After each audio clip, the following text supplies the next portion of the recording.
ఈ సందర్భంగా నా హృదయపూర్వకమైన ఆవిర్భావ దినోత్సవ శుభాకాంక్షలు.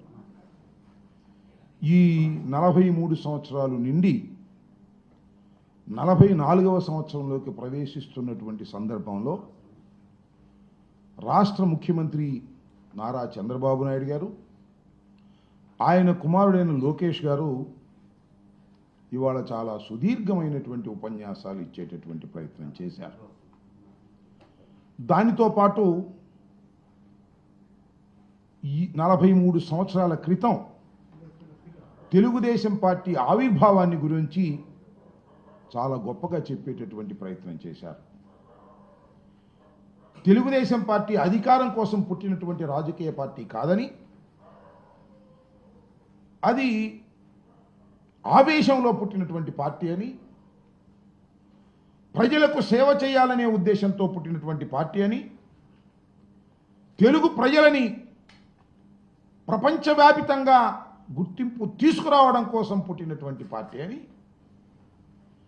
దానితో పాటు చంద్రబాబు నాయుడు గారు ఇందాక చెప్తుంటే విన్నా, తెలుగుదేశం పార్టీ జెండాలో ఉన్నటువంటి ఆ చక్రం గురించి, ఆ గుడిసె గురించి, ఆ నాగలి గురించి, అవి దేన్ని సూచిస్తున్నాయో చెప్పేటటువంటి ఉపన్యాసం కూడా విన్నా.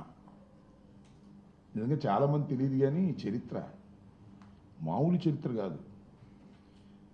ఆయన చెప్పినటువంటి ఈ 3 గుర్తులు కలిగినటువంటి జెండా ఆవిష్కరించినప్పుడు 43 సంవత్సరాల క్రితం తెలుగుదేశం పార్టీ పుట్టినప్పుడు నందమూరి తారక రామారావు గారు ఆవేశంగా ఆశయంతో ప్రారంభించినప్పుడు, అయ్యా చంద్రబాబు నాయుడు గారు ఎక్కడున్నారు? చాలామందికి తెలియదు, పాపం కుర్రోళ్ళకి. ఎక్కడున్నారో తెలుసా? ఏ పార్టీకి వ్యతిరేకంగా అయితే తెలుగుదేశం పార్టీని నందమూరి తారక రామారావు గారు ప్రారంభించాడో ఆ పార్టీలో కాంగ్రెస్ జెండా మోస్తున్నాడు. మోయటమే కాదు, ఈ తెలుగుదేశం పార్టీ ఆవిర్భావమే తప్పని చెప్పాడు. తెలుగుదేశం పార్టీ ఆవిర్భవించినా, తన మామ పార్టీ పెట్టినా, ఇందిరాగాంధీ గారు ఆదేశిస్తే మా మామ మీద కూడా పోటీ నిలబడతానని ప్రగల్భాలు పలికాడు. దుంపదగే వాళ్ళు చూడు, అసలు ఆయనే పెట్టినట్టు పార్టీ, రంగులు ఆయనే నిర్ణయించినట్టు, గుర్తులు ఆయనే నిర్ణయించినట్టు, ఆవేశంగా పెట్టినటువంటి పార్టీ అని ఏవేంటో ఇష్టం వచ్చినట్టు కథలు చెప్పేటటువంటి ప్రయత్నం చేస్తున్నారు. వినేవాళ్ళు అమాయకుడైతే చెప్పేవాడు ఏదైనా చెబుతాడంటానికి ఇదొక మంచి ఉదాహరణని కూడా మనవి చేస్తున్నాను. ఇవాళ మాట్లాడినటువంటి మాటలు చూస్తే, సరే 43వ ఆవిర్భావ దినోత్సవం, తెలుగుదేశం పార్టీ, అసలు తెలుగుదేశం పార్టీ ఎప్పుడూ చచ్చిపోయింది. ఎన్టీ రామారావు గారి మరణంతోనే అసలైన తెలుగుదేశం పార్టీ చచ్చిపోయింది. ఈ పార్టీ వెన్నుపోటు పొడిచి వచ్చినటువంటి పార్టీ, పెద్ద మోసపూరితమైనటువంటి పార్టీ. ఈ జెండా గురించి చెప్తున్నాడు చంద్రబాబు నాయుడు గారు, పేదల కోసం పోరాడే జెండా. ఇంకేయో చెప్పాడు జెండా గురించి. చంద్రబాబు నాయుడు గారు, నేను చెబుతాను, ఒకటి అడుగుతాను, చెప్పండి, అసలు ఈ జెండా ఒకటి ఎగిరిద్దా? ఒక్కటే సింగిల్గా పెట్టి ఎగిరిద్దా? ఎగరదు.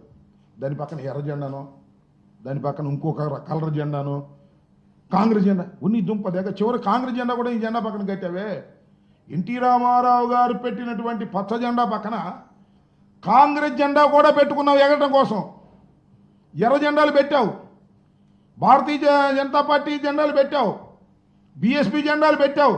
అసలు భారతదేశంలో ఉన్నటువంటి అన్ని పార్టీల జెండాలు నీ పక్కన పెట్టావు. చివరికి జనసేన పార్టీ కూడా నీ పక్కన పెట్టుకున్నావు.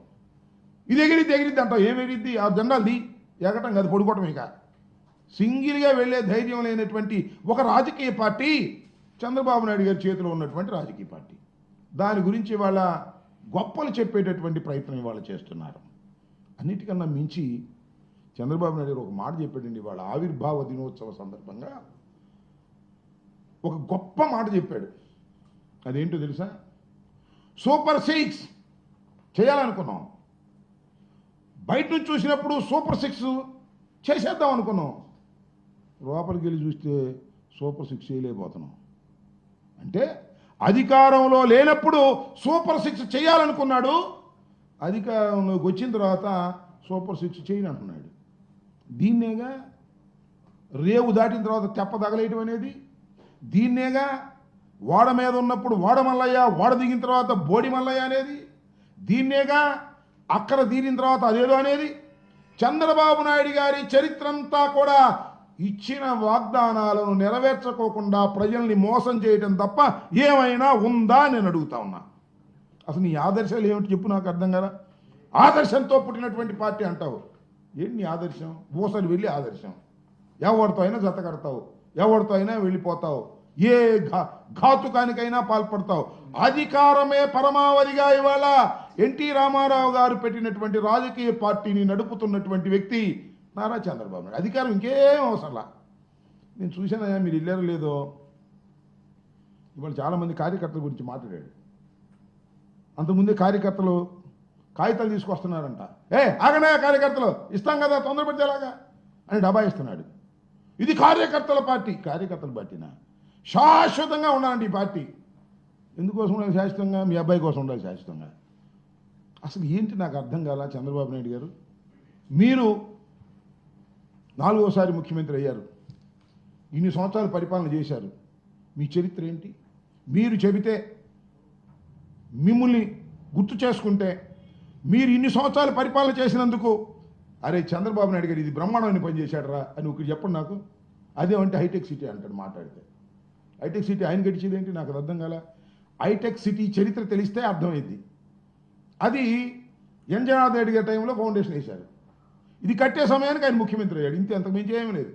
దేశవ్యాపితంగా వచ్చినటువంటి మార్పుల్లో ఐటీ వచ్చింది. దానికి నేనేనంటాడు జెండా పుచ్చుకుని. ఐటీని అభివృద్ధి చేసింది నేనంటాడు. ఈ లేకపోతే ఐటీ లేనట్టుగా. ఏది ఒక్కటి చెప్పు. రాజశేఖర రెడ్డి గారు నీకన్నా తక్కువ కాలం పనిచేశాడు ఈ రాష్ట్రానికి ముఖ్యమంత్రిగా. 5 సంవత్సరాలు 3 మాసాలు. ఈ లోపల హఠాత్తుగా చనిపోయాడు. ఆయన చెబితే అనేకమైనటువంటి కార్యక్రమాలు గుర్తొస్తాయి. ఫీజు రియంబర్స్మెంట్, ఉచిత విద్యుత్తు, 108, 104, ఇలా అనేకమైన గొప్ప గొప్ప కార్యక్రమాలు గుర్తొస్తాయి. అలా చంద్రబాబు నాయుడు గారి పేరు చెబితే ఒకటే గుర్తొచ్చింది. తెలుసుగా ఏంటో? వెన్నుపోటు. వెన్నుపోటు తప్ప ఏం గుర్తురాదు. మోసం చేయటం గుర్తొస్తుంది.